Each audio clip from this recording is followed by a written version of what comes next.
Shell heat exchanger. The shell and tube heat exchanger consists of a series of tubes embedded within a shell. The coolant flows inside the tube, and the medium, which is being cooled, flows outside.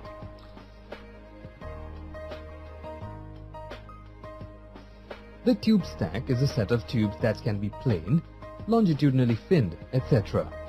This stack is secured on one end to the shell, while the other end is kept free to expand or contract due to temperature variations.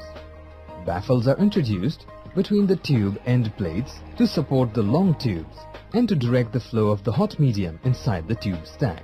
Directing the flow causes the hot fluid to stay longer inside the tube stack, increasing the duration of heat transfer and improving the efficiency of the cooler. This is known as dwell time.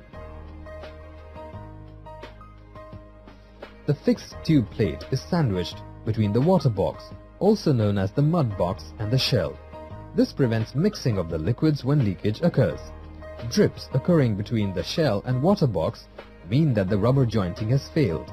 For a lubricating oil cooler, oil leak indicates that the inner rubber seal is faulty, and seawater leak indicates that the outer seal is faulty.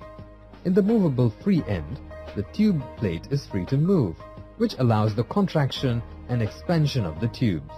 There is a telltale drainage hole provided to check leakages past the rubber sealing rings. For a lubricating oil cooler, oil leak indicates that the inner rubber seal is faulty, and seawater leak indicates that the outer seal is faulty. Mechanical cleaning can be easily carried out on the tubes and water boxes. The water boxes can be manually cleaned. However, the internal surfaces have to be cleaned with a special brush that is connected to an extended rod which is designed for this purpose. This will remove all the barnacles, algae, sludge and marine growth that are adhering internally on the tubes. Brushing should be done carefully, as any damage to the tubes can lead to further corrosion and erosion.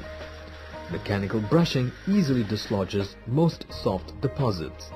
After manual cleaning with brush, flush the remaining sludge with fresh water. However, in cases where hard deposits are difficult to remove, chemical cleaning will help.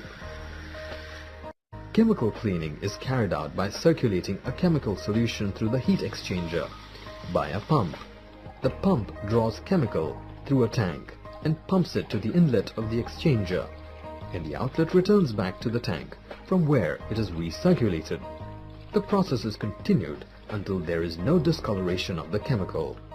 After this, the chemical in the tank is replaced with fresh water, which is then flushed through the heat exchanger till clean water returns. Manufacturer's instructions must be strictly followed to avoid any damage to heat exchanger.